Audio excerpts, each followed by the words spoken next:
So guys, we just sat down with Roslyn Kent from Plants First Nutrition. If you would like to find her Instagram, it's Plants First Nutrition. She helps people heal their gut, take control of plant-based eating, and she's just an all-round top person. So if you'd like to touch base with her, make sure you go check out her Instagram, and look forward to showing you guys this episode. Hey guys, today this is episode number 5 of the Plant Podcast. We have a very special guest on, Roslyn Kent, who is a holistic nutritionist who helps females win back their gut microbiome integrity. And I wanted to talk to her all things gut microbiome and how we can improve health through plants. So thanks for coming on.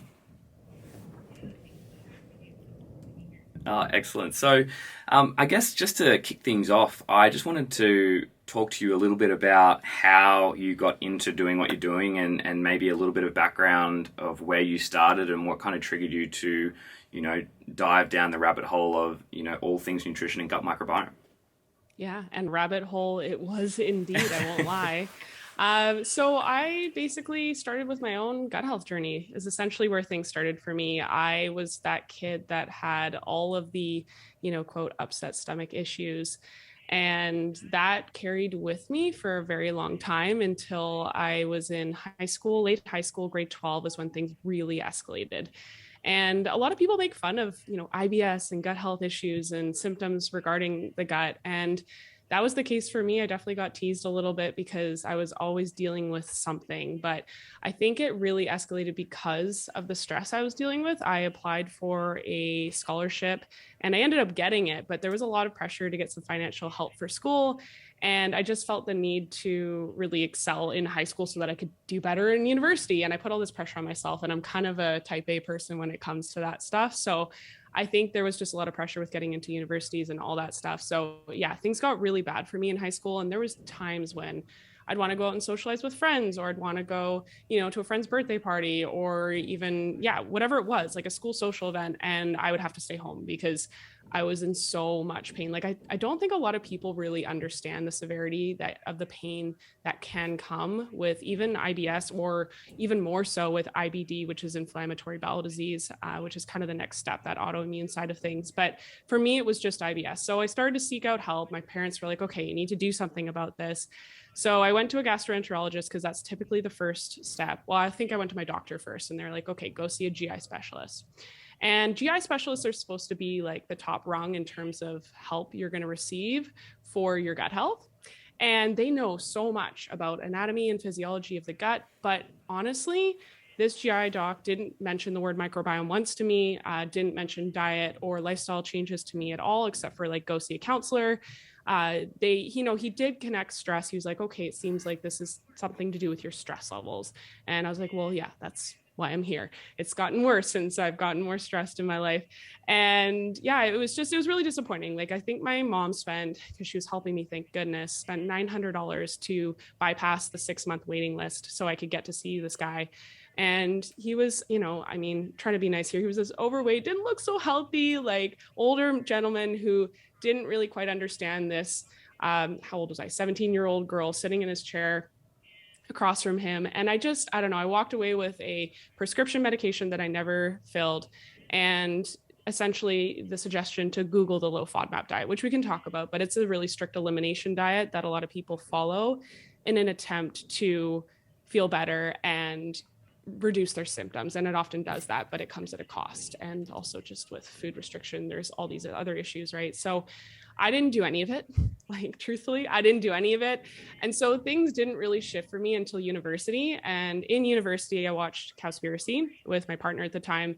And I was like, okay, this is not good. Animal agriculture is destroying our planet. All right, I'm going to do something. I was fired up. And honestly, I was still dealing with all of the gut health stuff. Like, that never really went away. I think parts of it may have gotten better as I got more settled into university, but it was always with me.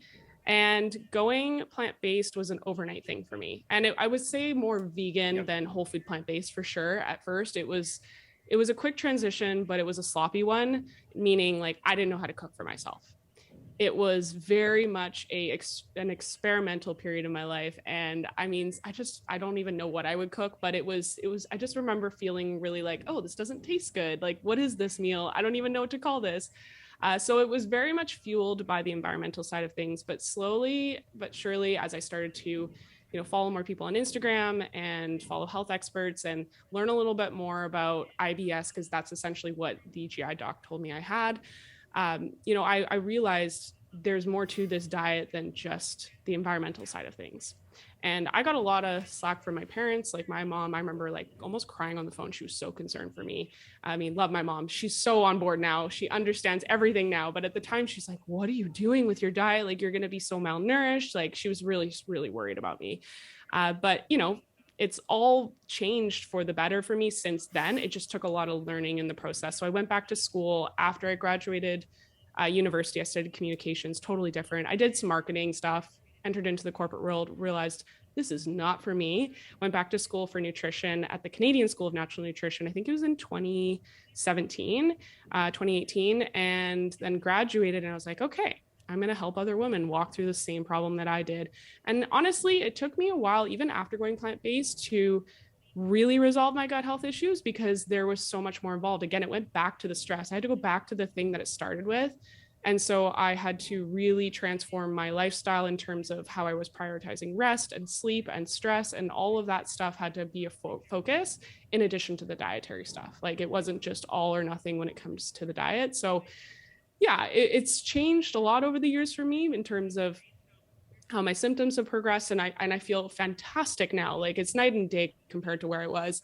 And I don't really get symptoms anymore unless I am, really indulging or having a few too many drinks or what have you, right? So there's definitely that balance aspect, but I know where that's coming from. And so I like to educate my clients on the same in terms of having that balance, eating whole food plant-based. Like, I'm 100% plant-based. Most of my clients get like 80 to 90%, or sometimes often 100% there.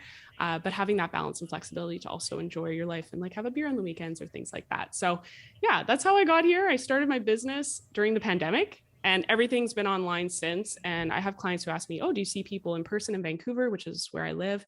And I don't actually, just because I love being online and I love to work from home. And that's actually a part of my stress management formula, is being able to work from home.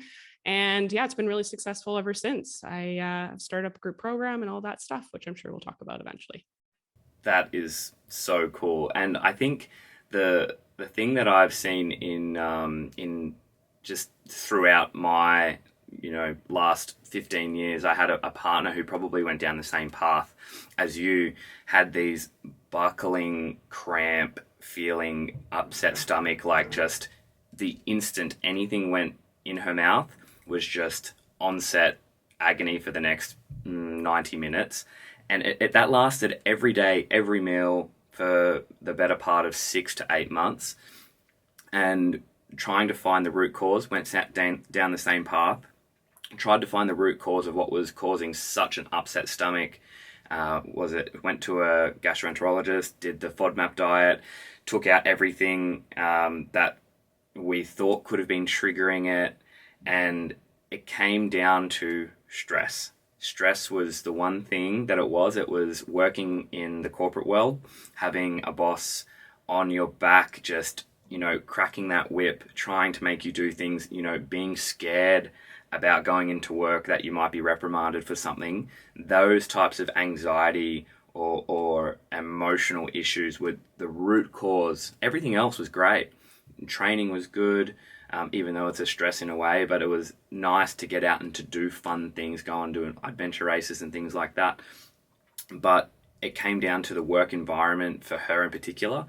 And then it just got to the point where we said, hey, go and spend 2 weeks in Bali. She went to Bali. After 3 days of being in Bali, pain went away. Absolutely just went away. Everything was gone. She was eating good food. She wasn't stressed. And she said, James, the pain is gone. Like, I'm having a meal now and it's not hurting. What is going on here? And then progressively throughout the 2 weeks of her being there, it got better and better and better. And she got back and she goes, I'm quitting my job. She quit her job and never came back. Good for her. That's so funny. That's exactly what I was experiencing too. I had terrible bosses, and people say, oh, people of whatever generation this is, whatever generation I'm even a part of these days, like, oh, we're picky about our jobs. But I honestly don't even think it's that. I think we put up with less BS. And I think like Yeah, getting terrible bosses and people who make us feel little. And yeah, I had the exact same absolutely. experience. So I'm really glad she figured that out. And it's funny because she went to Bali, and like I'm sure you've heard people talk about Bali belly, but like Yeah, obviously yeah. for her, the stress was just the main thing, which is insane. It was a miracle cure for sure. And it was also a good thing to realize how connected your emotions and your feelings and your thoughts are connected to your gut. That was like, that really drove home for me. It's like, okay, wow. So there is a bigger connection than, probably what I had first thought about the brain gut connection. And I was just like, okay, wow. So if we can affect our chemistry on a thought or a feeling or an emotional level, what is that doing? And for me, being an athlete, I was like, how can I enhance my performance by the way that I feel, and what things can I do day to day to make me feel a particular way that might increase my performance? And what I found was, trying to relate it, I always competed way better when I was just happy. I could be and having a good time and not taking things too seriously, even though I like to compete at a high level. Making sure that when I did compete, I was in a state of mind or that arousal level that allowed me just to get in the zone, be happy, be not so stressed about the outcome, and rather just being in the moment. And that made me compete so much better. So I think this is so relatable, and we'll get on to how the gut can affect all those types of things as well as we progress on. But tell us a little bit about the steps that you take when you see or a new client touches base with you and says, hey, I've got issues with my gut. I might be constipated. I've got, cramping issues in my gut. I don't go to the toilet for 3 days or 4 days at a time. Can you help me? So what kind of steps do you go down to try and figure out what could be the root cause of these issues? Yeah, so anytime we're talking about an imbalance in the gut and symptoms that present, like you said, constipation, diarrhea, irregular bowel movements either way, bloating, gas, like anxiety goes back to that, nausea, the cramping and all of that. We're talking about dysbiosis. So it's funny because, and I'll explain what this means in a second, but you mentioned constipation. Constipation is actually the number one thing that people come to me for because it is so common. It is just crazy how many people are struggling with not having fully emptying bowel movements every single day, because you can be going every day and still be constipated. But anyways, dysbiosis is essentially just what I described, like negative changes in gut bacteria. So the bacteria in your gut have changed to the point where there is a lot of pathogenic bacteria, not enough beneficial species of microbes, including fiber degrading bacteria, because we know that the ones that break down fiber are the ones that are creating really cool compounds called short chain fatty acids. And short chain fatty acids are going to be directly repairing the gut in a multitude of ways. And like we could have an entire episode talking about them, but we know that when you're dealing with that dysbiosis, there's that imbalance. So increase in pathogenic, a lot of also bile loving bacteria. So bacteria that are going to be present when you eat a lot of high fat foods, because we know bile emulsifies fat. So typically speaking, the standard American diet is, or at least some offshoot of that, is what's going to tip someone into that dysbiotic state, in addition to antibiotic use, in addition to stress, in addition to other poor lifestyle habits like not sleeping, or having lots of chemicals in your household cleaning. Like all these things are going to contribute, right? Like they're all going to play a role. So when I have a client come on board, first off, we're trying to figure out, okay, where's the dysbiosis coming from for you? Typically it's diet. But you'd be surprised. I have a lot of people that come to me who are eating a really fantastic diet, like whole food, plant-based, diverse diet. And in that situation, we're usually looking at those other things like we talked about, like the stress and all of that, which is a lot harder to tackle for sure. But yeah, usually dietary things are going to be the first thing we look at, and stress factors and so on and so forth. But a lot of people who come to me, they've just come out of that rabbit hole of food sensitivity testing, which we know based on the research, like there really is no research to support these as valid. They're a huge waste of money and they're not worth your money. Food sensitivity testing, they've usually had like a colonoscopy or an endoscopy, which are great to get if you're not sure if you have like IBD, which is a lot more serious, inflammatory bowel disease. And they've tried usually other things like the GI map test, which again, really not a lot of research to support the fact that this is accurate, or at least we know that it gives a lot of false positives and false negatives. So they've done a lot of the testing stuff, and they've received a lot of supplements or supplement recommendations, I should say. And they've maybe been told to focus on like macronutrients and balancing that, which again, I will say for like sports performance, important maybe, but not so much from a gut health side of things. Or they've been told to cut out gluten and dairy, which dairy, fantastic. Gluten, well, we have some questions around that. I always have questions around that. And so what we focus on doing first and foremost is slowly transitioning them to a more diverse, plant-forward, high-fiber diet. But if they're dealing with constipation, we need to get the bowels in a rhythm first, because if they're not emptying, when we add in all that fiber, they're going to get way more backed up, because fiber is going to be fermented by our beneficial gut bacteria, which is great. But from a gas and bloating perspective, that's actually just going to be creating more gas production. And in a normal situation, healthy bowel movements, that's not going to be a problem. But when there's constipation and you're backed up, there is backup in your colon, then that extra extra gas production, I should say, is going to be adding to the load, and it's going to be making you more backed up. So people go, well, Roz, I've tried a plant-based diet, or I've tried more high fiber, made me feel like crap. And I'm like, well, the reason is because you didn't address the motility. So motility meaning how are things moving through your system? So we need to talk about that. We want to get their bowels in a rhythm. And sometimes we do need to add in a laxative or a motility agent of some sort. And people are like, whoa, really? But yes, we have to, because we need to clear the backup. So we need to get that into a rhythm first. And then we look at all the other lifestyle factors like rhythmatizing the routine and getting into a routine, looking at hydrating their bowel movements more with things like obviously water and hydration, but also hydrating foods and foods that promote motility.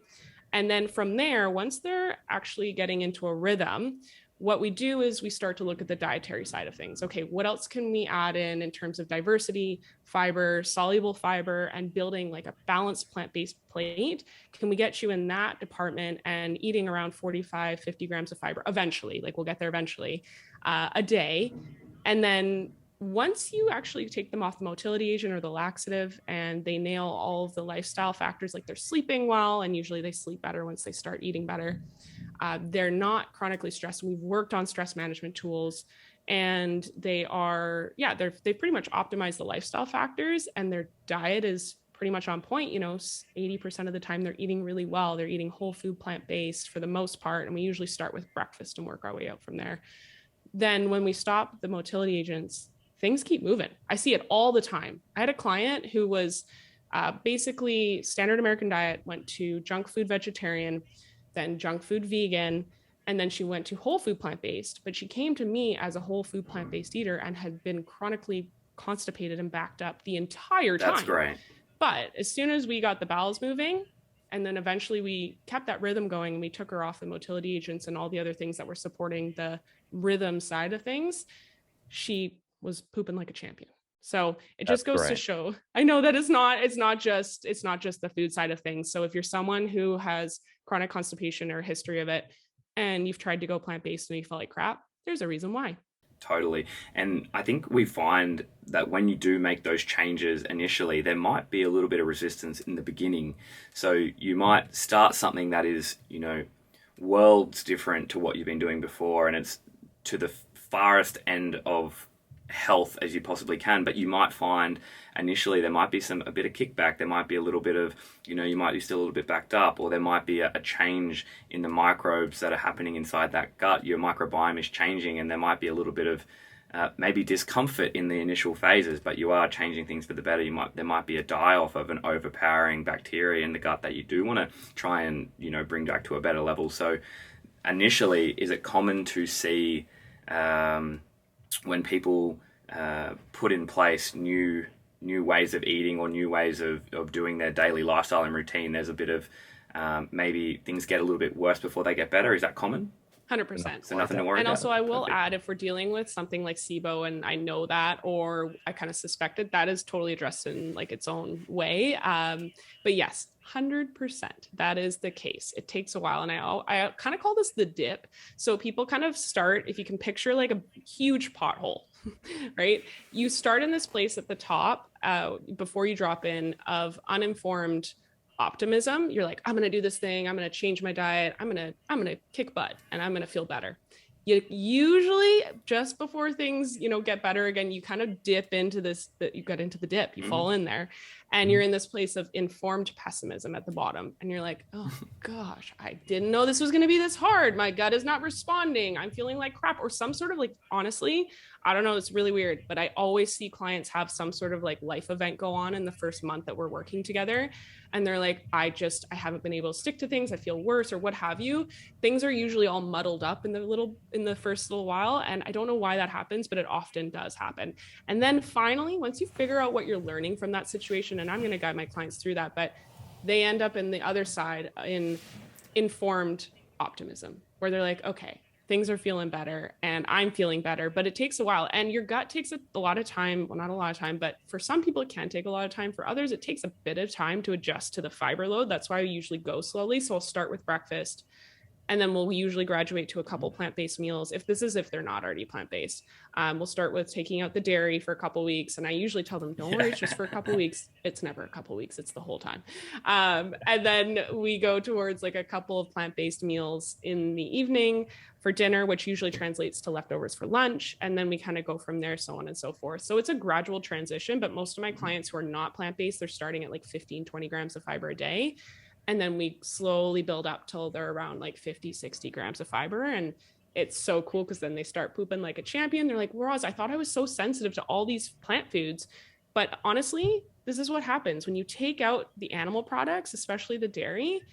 You are able to tolerate all these plant foods so much better because you're not causing all that upset and the inflammation, and like, because a lot of people are lactose intolerant too, right? Of course. So they're able to eat these foods that they labeled as food sensitivities for so long. Like, I have a client who just, well, she's not done yet. She has one more session with me, and she's like, Roz, I want to introduce gluten again. And she's been off gluten for 5 or 6 years, but she feels so fantastic that she's like, my gut is ready to handle it. And she was eating meat, dairy, eggs, daily, you name it. So it's pretty cool to see, and it takes time, but yes, there is some kickback for sure. You got to push through that. And this goes on to something that we've in the media have been told over and over and over again, that things like dairy and things like dairy yogurt have beneficial gut bacteria that we can introduce, and it's going to do us all these wonderful things. But as more studies come out, and I know you're big on looking at studies, as more and more of these things come out, it's kind of telling us really the opposite. And I guess you kind of can look into anything and find the information that you want to find. Doesn't really matter what it is. But looking at, studies done by the right place, funded by the right place, and doing it for the greater good rather than for a specific outcome that they want to see. We've now looking at things like dairy yogurt and yogurt that comes from animals is not so much of what we're looking for in terms of trying to create a really nice even playing field in the gut microbiome, and not pushing us towards that dysbiosis state that we don't want to get into. So is that one of the main things that you take out immediately? Is that like the first thing that you tick off your list? Yeah, usually dairy, and believe it or not, well, red meat for sure, but a lot of the times, usually they've already given that up because it makes them feel like crap anyways. But yeah, usually dairy is first, and also eggs, because they're both really rich in saturated fat. So that is going to usually cause motility to slow down. And they're usually just really hard things for people to break down. But yeah, we know that the really big correlation that we see is like increase in saturated fat usually equates to more bile-loving bacteria, more dysbiosis in general. Usually, yeah, so saturated fat is like the biggest thing. So dairy and eggs tend to be like the highest sources. And then, of course, like fish and stuff less so. But yeah, that's usually the first to go. And like to your point about the fermented foods that are dairy foods. Like, if we're going to get fermented foods in our diet, why wouldn't you just eat a plant food? Because then you're getting, like, when you're eating the dairy, okay, fine, you're maybe getting some bacteria in there. First off, like, I will say fermented foods are fantastic, but they're not technically probiotics. We don't know if those bacteria are making their way to our gut alive. I'm not saying don't eat fermented foods, but I am saying, like, we can't really treat that as a probiotic. But also then you're still getting the hormones and the growth hormones and the excess estrogens and things like that that we don't need. If there's so many other fermented foods you can consume that are going to be treating your gut far better, and then they have the fiber, right? So that's the, if it's a fermented food, great, but does it also have fiber and phytonutrients and things like that that we need? That's like, it's a package deal. We can't just treat it as like, okay, it's a fermented food, great. Like, there's definitely levels of, things that we need to look for. Yeah, absolutely. And we talk about this, myself and Matt talk about this all the time. We talk about fiber. We also talk about the polyphenols and the phytochemicals that you're missing out on when you opt for, like when we spoke about this, when it's like the big thing at the moment is make sure you get in the fiber, and we love it. We think it's fantastic.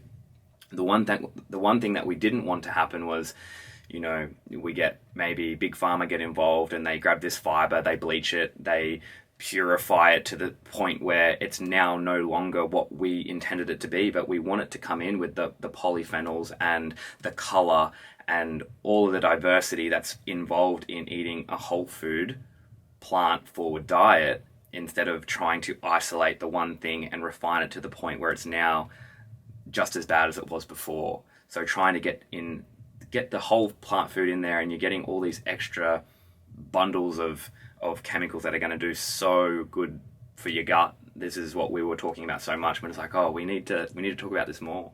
Yeah, 100%. I think that goes for anything. Like, we tend to have this tendency, like, oh, it's good, I'm going to supplement with that on its own. But it's like, when I talk about fiber, I'm not talking about supplementation. I mean, I do use fiber supplements in my practice. They're really good for targeting bowel movements, but that's in addition to a 50-gram plus, day of fiber. Like, that's in addition to all of that. And like you said, the polyphenols are so important. That's actually a prebiotic. Polyphenols are prebiotics. And so we need to understand that this is a dynamic approach when it comes to eating the whole food. And yeah, you said it best. You said it exactly how I would want to say it. Great. Well, also moving on from there. So I know from my point of view, coming from a sports background, trying to enhance all the things to increase for me, we want to try and increase performance, but that for me has never been about putting the throttle down all the time to the point where you're broken. So we wanted to try and figure out where is that balance of, jumping into parasympathetic and sympathetic constantly. And when we're working out and we're trying to get better at our sport, yes, we're probably going to be in sympathetic state, and we want to jump back into parasympathetic as much as possible to try and enhance the effects that we've gotten in that stimulus from the training. So for me, things that I've noticed that really increase performance, like probably the number one thing would be sleep. So if we're not getting good quality sleep, it's just a ripple effect of a downward spiral. So is sleep something that you recommend to your clients to enhance, or ways that they can enhance their sleep to better their health and especially their gut microbiome? Because if we're not sleeping, there's obviously going to probably be some adverse effects to the gut microbiome there too.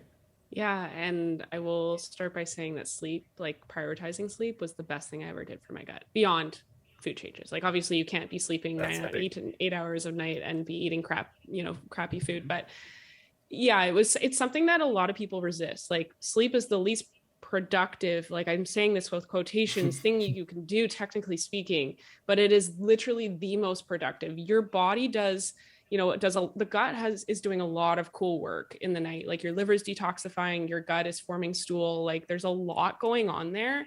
And I find that my clients who sleep the least amount, or at least they just aren't getting enough sleep or quality sleep, their gut is not relaxed enough for them to be able to have good elimination. And that's a huge factor. So I push sleep so hard. It's like, I know you don't want to do it, but let's get you sleeping. And sometimes that involves, adding in herbal tinctures. I work with a certified herbal therapist, and my clients get to see her for a consult so she can create an herbal tincture for them to help them sleep, like skullcap, for example, which is really cool. And or sometimes we use CBD or things like that. But I mean, either way, like I want them to sleep because most people are chronically undersleeping, and a lot of people learn to live like it's kind of like plants, right? Plants can learn to live in like not the best conditions until eventually they die. But I mean, I've done this to so many of my plants. It's like you neglect them, they kind of learn to live and survive in that mode, but they're not thriving. So it's the same with humans. I think we learn to survive at a certain level of just like feeling not Dis- so great. And Discomfort. then yeah, exactly. It's the discomfort, but we don't notice it. We live in a comfort zone of discomfort, is what I like to call it. So we're comfortable there because it's what we've always done, but then we're uncomfortable because we don't feel well. So I think until we can start to prioritize things like rest and sleep, we're not going to be able to actually thrive. And you, like you said, performance will increase, energy throughout the day, of course, will increase, your digestion will increase, which therefore means you're absorbing more nutrients. Like it's just, it goes round and round and round. And of course, like lack of sleep is actually perceived as a physical stress in the body. Mm, absolutely. Oh, that's cool. Great. Well, also saying that, so once we do sleep, and typically, and I know for me, my motility is best first thing in the morning, and I've got it down to a routine that is pretty much almost to within a 10-minute period of of every day. Yeah, it's just kind of the same all the time, and it changes the most when I jump on an aeroplane and I go to a different time zone and things are just all over the shop. So I have fasted in all my plane flights for the last 5 or 6 years, and it just made me feel so much better when I landed. But in terms of trying to get that regular routine of going to the toilet, is there something that you can do or something that you can put in place or like a routine that you can do to try and help the process of that happening of a morning? What kind of things can someone who's watching this be like, oh, I'm going to introduce, that's a very easy thing to introduce to help me go to the bathroom first thing in the morning? Yeah, so I'll say that the reason you're having that bowel movement first thing in the morning is because your cortisol levels are actually naturally supposed to be, if you are in a good circadian rhythm, or highest around 6 a.m. So if you're waking up, around 6 or 7 or whatever, you're kind of close to that time where your cortisol levels are pretty high. So that's usually going to go hand in hand with initiating a bowel movement. And so it also is when your gastrocolic reflex is strongest. So this is something in the body where if you drink or eat any food or liquids, and for some people this doesn't need to happen for them to have a bowel movement, but for most people it does. So you'll drink something or you'll eat something, it stretches the stomach, and your stomach sends a signal to your brain and goes, okay, we're ready to have a bowel movement. So then you will have a mass movement initiated, where that's a mass movement of stool through the colon.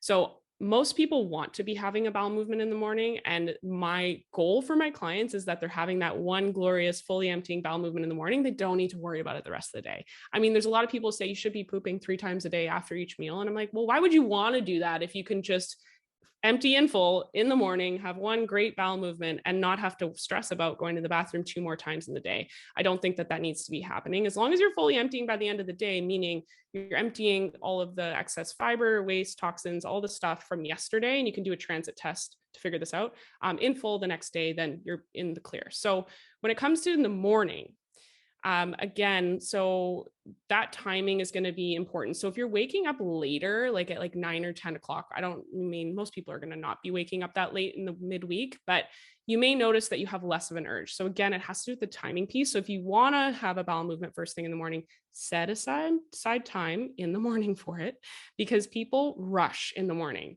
And this is really big thing. And I was just talking to a client about this today, actually. She like rushes off to go do yoga. And I'm like, great for you, yoga, but you are still Rush stressed out when you wake up in the and morning. You're rushing stressing. out of the house. Yes, exactly. Yeah. I know, it's just the irony. And I love this client to bits and pieces, but stress was the biggest thing we were working on. So set aside time. So believe it or not, you want to start thinking about having a bowel movement. I know this sounds strange, but if your mind is elsewhere, you're thinking about work, you're thinking about social events, you're thinking about whatever, finances, whatever it is, like you really want to start to have your brain think about it, because the gut brain connection works that way. And this actually works like a tea for me. If I don't get the urge first thing, I'll usually, and I'll talk about this, water first thing, but I will start to think about it. And that will actually initiate some movement down there, because your brain and your gut are very intricately connected. We know that.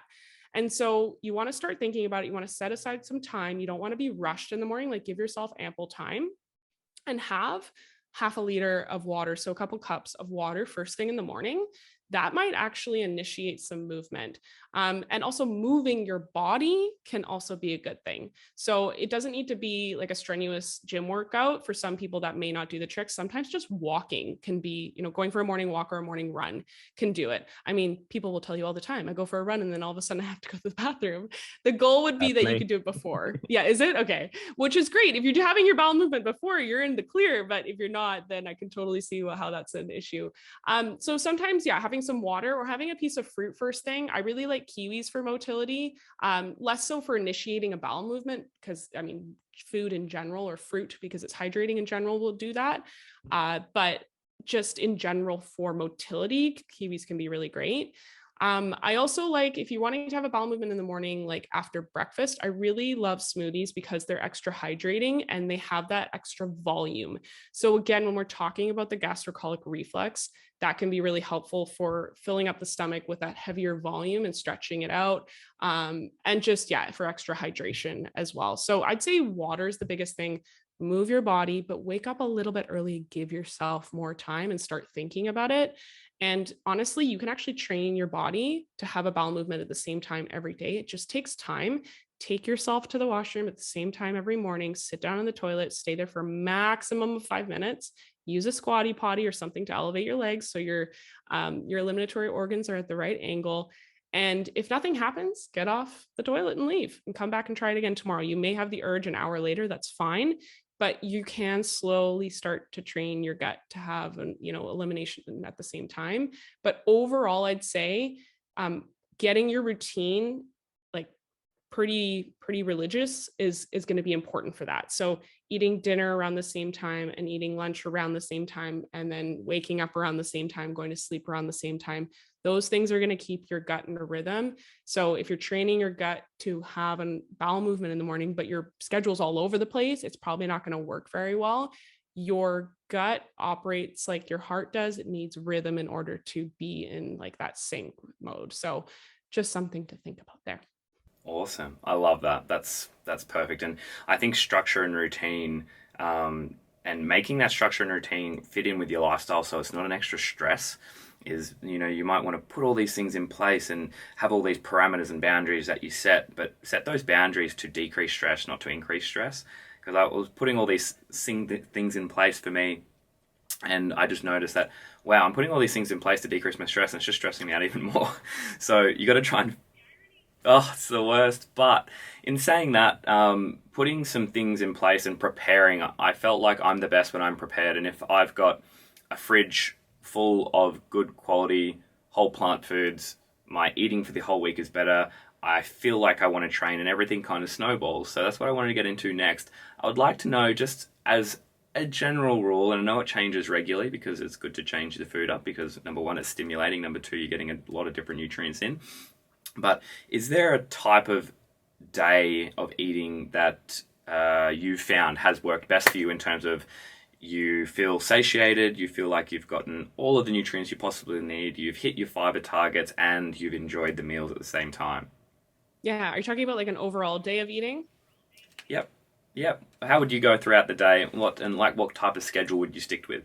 Yeah, so usually I used to be, okay, so I preface this by saying I used to be a 5:30 a.m. wake up, hit to the gym and, do my workout and go home and then start my work day and go to my office job and all that. It's changed a lot since the pandemic for me. And I do prioritize rest a lot more. And I usually get a walk in the morning, and then sometimes I'll go like mountain biking and stuff after work. But so typically I'm waking up between like 6:30 and 7:30 on my sleep in days, honestly.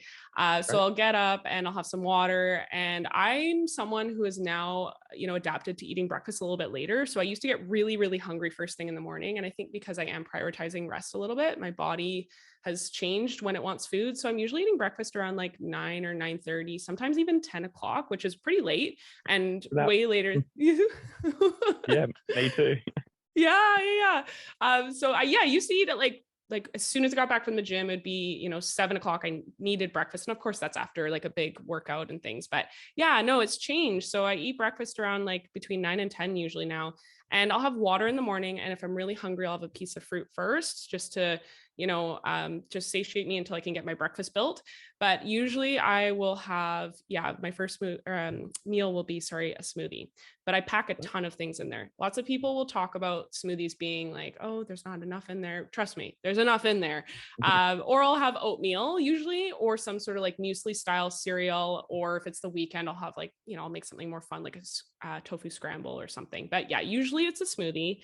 And I put in, frozen fruit. I put in a frozen banana. I put in a couple of tablespoons of nut butter. I'll put in a tablespoon or so of flax or chia.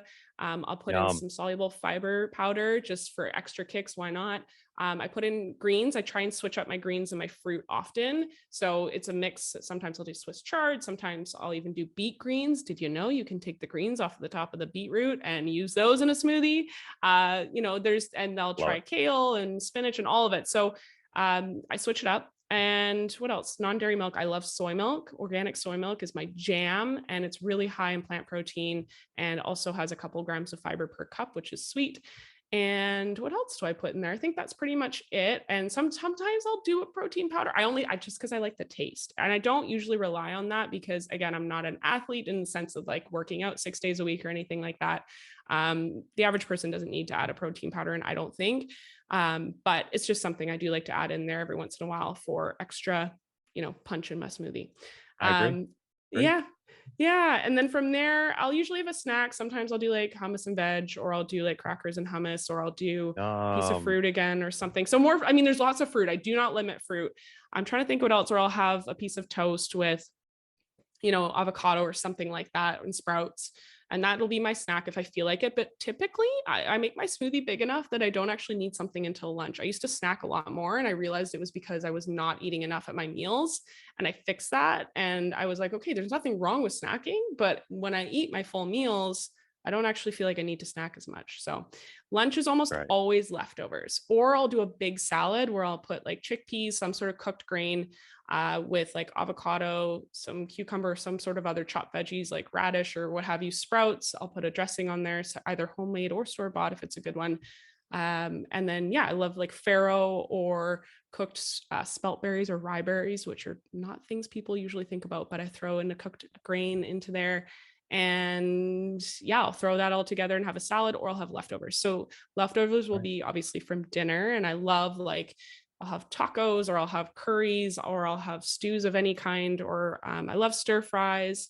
Sometimes we do veggie burgers, homemade veggie burgers with roasted potatoes. There's so many different things. I usually switch up my dinners all the time, but there's always going to be this kind of like balanced plate concept of I'm trying to get a ton of veggies in. So somewhere around half my plate, and then around a quarter legumes and beans, like a quarter of my plate roughly, usually ends up being like a half cup or so. And then a quarter is going to be around whole grains, but I usually end up doing more. I love my whole grains. So I'll do, a cup or so of brown rice, but I don't measure anything. It's just kind of the portions it ends up being. But usually ticking off those boxes though, for whole grains, legumes and beans, and then at least a few different types of vegetables usually, and some sort of healthy fat in there, whether it's like tahini based dressing or avocado or nuts and seeds added on top, like Buddha bowls or my jam. So that's kind of, and then sometimes, let's be real, I'll have a piece of dark chocolate or 2 or 3, or some sort of other plant-based dessert, popcorn or what have you. But if I'm eating enough at dinner, I usually feel pretty satiated, and I'll just have like a warm drink with nut milk in the end of the evening. That's awesome. It sounds almost identical to what my day looks like pretty much. Except I might just chuck it. Yeah, you pretty much just said my day in a nutshell. I usually like to start the day. I'll get up. The first thing I do is I find water straight away. And then I'll usually have a bowl of oats first thing, and I'll just load it up with some berries and maybe chuck in a teaspoon of cacao or something like that and mix it all up. And then maybe if I want to as well, chuck in a little bit of protein powder just to bump up the protein so I can make sure I can get enough in during the day. But the rest of the day seems very much the same. It's, sourdough wraps with seaweed sheets and sprouts, and just wrap it up with some almond butter and just eat it like that as a snack on the go. Things like that. So I think, just trying to, I love mixing, maybe not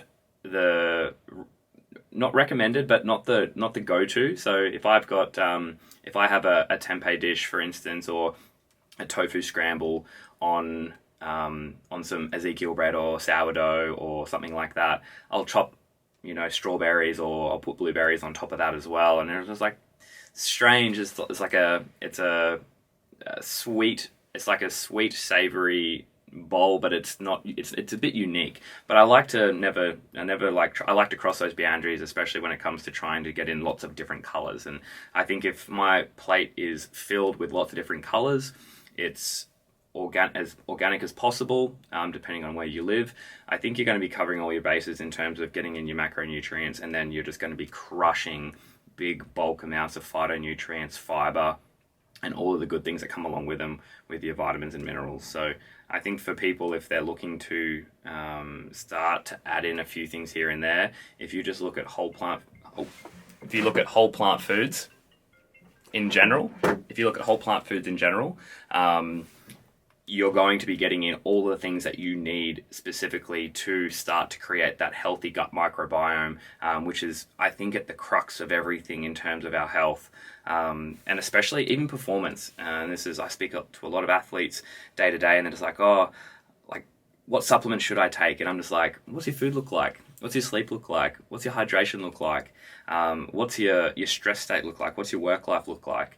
And then maybe supplements if we think it's necessary, and if you start really pushing the envelope, and wanting to be in that top 1% in the world of what you do, then maybe we can chuck in some supplements to help aid you to get to where you need to be. And whether it's some type of adaptogen herb to help bring you down when you're so stimulated throughout your training. You're training for 3 hours and you need to find that parasympathetic, and you're finding it hard to, and you can't drop back out of that because you're so stressed about an upcoming competition. There might be some really cool herbs that we can kind of chuck in to help aid that recovery period for you.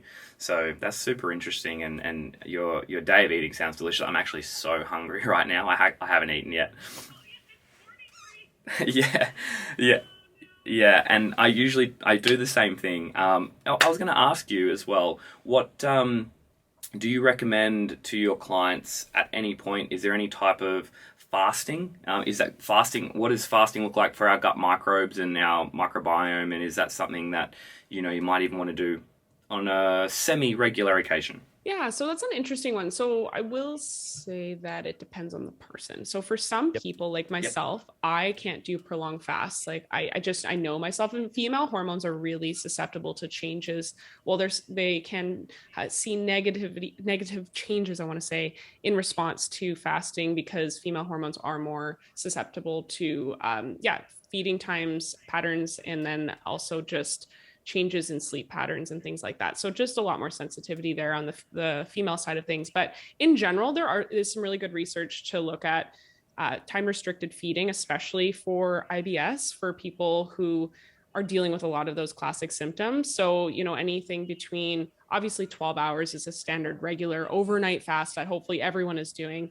But beyond that, up to like 18 hours, we see a lot of benefit there, because you are technically giving your gut a break from food. So naturally that would result in fewer symptoms, because there's a greater period of time where you're not digesting, and then also for things to keep moving through the system. So that's kind of the bulk of the research I've seen. I think, 3-day fasts and things like that, we're kind of entering into this territory where there is a risk of making things worse in your gut, only because of the fact that you are cutting off the food source for your fiber degrading bacteria, those bacteria that we want to have in the gut. And if you're cutting off their food source, what they typically do in a prolonged fasting period, again, I'm talking like 3-4 days or whatever, not that, most people aren't doing a fast that long, but I just want to share how this plays out. But those fiber degrading bacteria are going to munch on the next best thing, and that is the gut lining. So we know that. And that's something that we need to consider. I'd say there are some fasting periods, there's a lot of different fasting trends you can do, but time restricted eating tends to have the best benefit from what I've seen in the research around that 18-hour period, with regards to also considering the, your own balance with what you need to, for your feeding patterns and things like that, if you're feeling hungry or what have you. So I don't know, what type of fasting do you do? Is that something that you've taken part in? Yeah, so typically I try and do, as you said, that overnight 12 hours at least. 12 to 14 hours I probably won't eat for. I usually have my first meal around about, say, between 10 and 11 o'clock.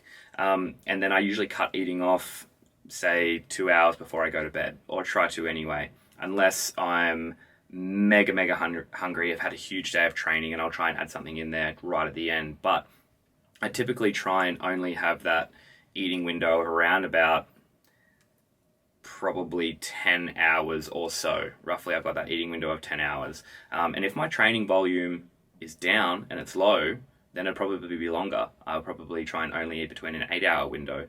But I've just found that I probably don't need as much. So, for instance, when I made the transition from eating an omnivorous diet to a plant-based diet, at that particular time, I was told by all the experts that I needed for my size and where I wanted to get to in terms of competing in strength, that I needed to be eating 210 to 220 grams of protein a day.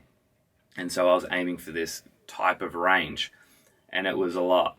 And so I pushed for that range and pushed for that range, and I was hitting that range on a regular basis. And then once I went plant-based, I started transitioning into a lower amount of protein, but it had zero effect on my strength. It had zero effect on how I felt. It had zero effect on my recovery speed.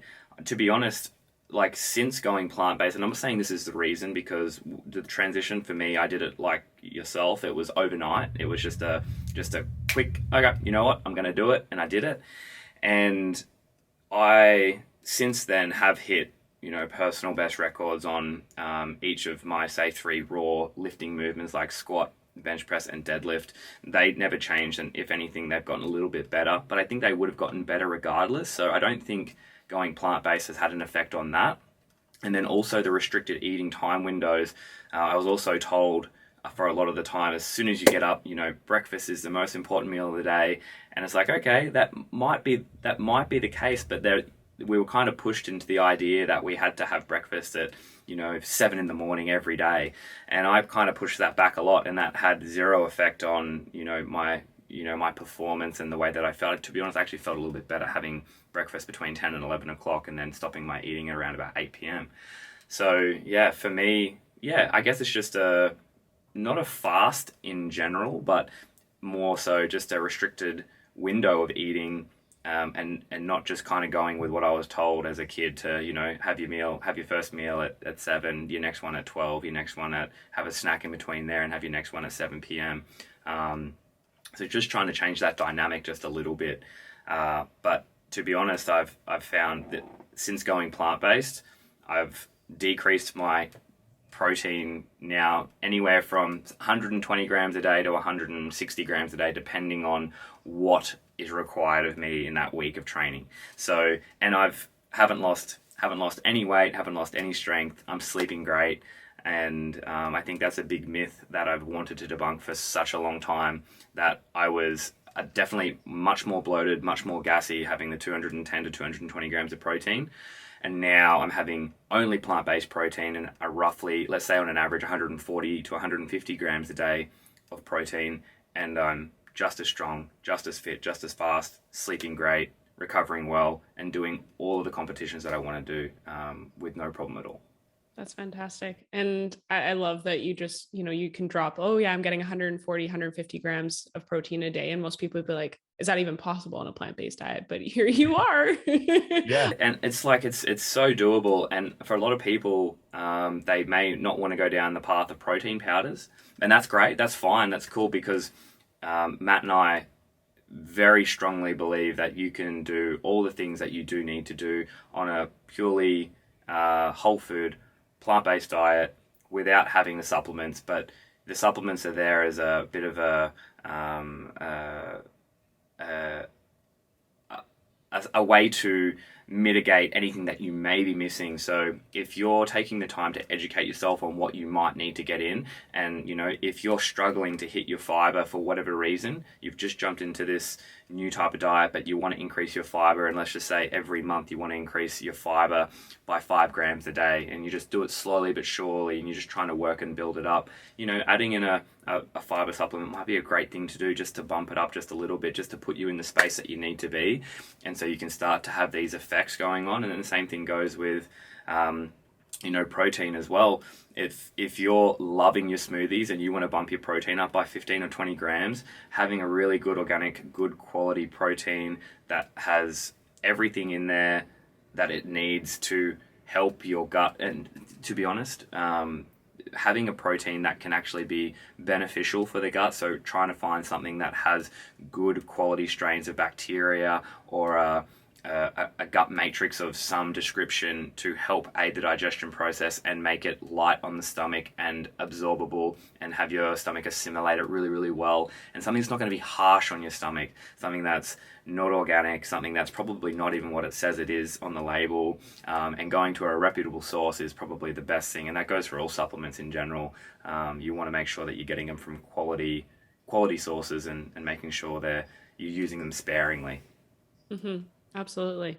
100%. Yeah, I couldn't agree more with that. Especially, I will say one thing about the protein powders, just because you mentioned it. For some people, they find like there has been, a lot, I've seen a lot, at least in my practice, where a lot of people get symptoms in response to eating or having protein powders. They can increase gas bloating for people. So you have to be careful about which ones you choose. And so everything you just said is absolutely what I would echo. 100%. Well, look, I just want to say thank you so much for coming on board the Plant Podcast and giving us some insight into how you approach plant-based nutrition, and specifically how to help heal people's guts. And I'm no doubt we're probably going to have many conversations in the next few months to come, no doubt, because I do want to get you back on and talk about the ins and outs of the microbes that get around our gut, and specifically those short-chain fatty acids that we love so much. Yes, absolutely. Yeah, thank you so much for having me, James. It was an absolute pleasure, and yeah, it was a great conversation. So I appreciate you. Great, thanks so much, and enjoy the rest of your night, and enjoy some dark chocolate for me. Yeah, will do. Thanks.